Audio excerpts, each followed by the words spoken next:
बात हम करेंगे आध्यात्मिक उत्सव की और एक तस्वीर आपको दिखाते हैं जो आई है धर्मशाला से, जहां पर दलाई लामा के 90वें जन्मदिन के उत्सव की झलक नजर आ रही है।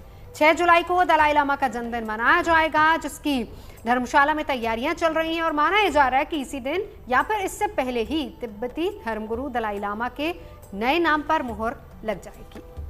बिल्कुल, तो वहीं दूसरी ओर अमरनाथ यात्रा की तैयारियां भी लगभग पूरी हो चुकी हैं। चूंकि इस पवित्र यात्रा में महज एक दिन का समय बाकी है, ऐसे में सुरक्षा व्यवस्था भी चाक चौबंद है और भक्तों का उत्साह भी साफ नजर आ रहा है। इस बार 11 जुलाई से सावन के महीने की शुरुआत होने जा रही है, लिहाजा कांवड़ यात्रा की भी तैयारियां जोर शोर से जारी है। कांवड़ियों का जोश और उत्साह अभी से देखते ही बन रहा है। तो 3 तस्वीरें दलाई लामा पर अब दुनिया की नजर है और इसके अलावा अमरनाथ यात्रा का काउंटडाउन शुरू और साथ ही साथ सावन महीने की शुरुआत के साथ ही कांवड़ यात्रा का भी शुभारंभ।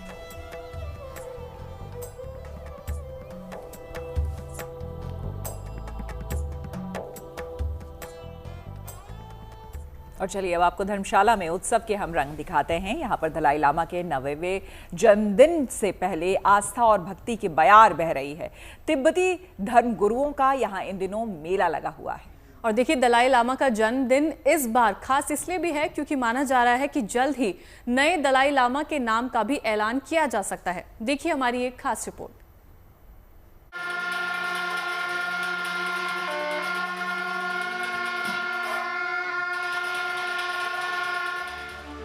उत्साह और उमंग से भरी ये तस्वीरें हिमाचल प्रदेश के धर्मशाला की हैं, जहां मैक्लोडगंज के तुसुगलाग खांग मंदिर में तिब्बती धर्मगुरु दलाई लामा के 90वें जन्मदिन से पहले ही उत्सव मनाया जा रहा है। तिब्बती पारंपरिक वेशभूषा और परिधान से सजी इन तस्वीरों की खुशबू धर्मशाला की खूबसूरत वादियों में कुछ इसी अंदाज में बिखरी हुई है। All of my friends are here. We're here in Dharamsala to celebrate His Holiness's 90th birthday and his good health. I've seen the pleasure of being here many times, so I feel like I have a connection with nature now. कहा जाता है कि वर्तमान दलाई लामा का जन्म तिब्बत के एक किसान परिवार में साल 1935 में हुआ था और जब वो 2 साल के थे तभी से उन्हें दलाई लामा का 14वां पुनर्जन्म मान लिया गया था। एक तरह से दलाई लामा को तिब्बत का संरक्षक संत माना जाता है।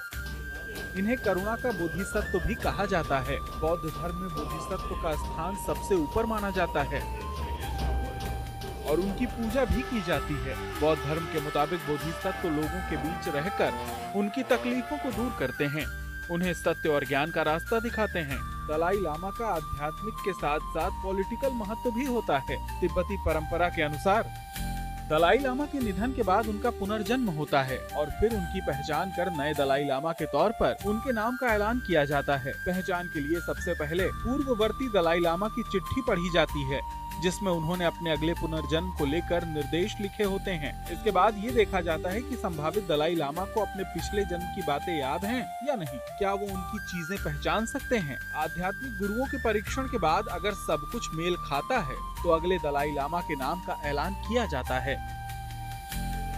शायद यही वजह है कि दलाई लामा ने साल 2011 में ऐलान किया था कि जब वो 90 साल के हो जाएंगे तो अगले दलाई लामा के नाम पर विचार विमर्श किया जाएगा। ऐसे में कयास लगाए जा रहे हैं कि इस बार दलाई लामा के जन्मदिन के मौके पर नए दलाई लामा के नाम पर भी मुहर लग जाएगी। Bureau report, good news today.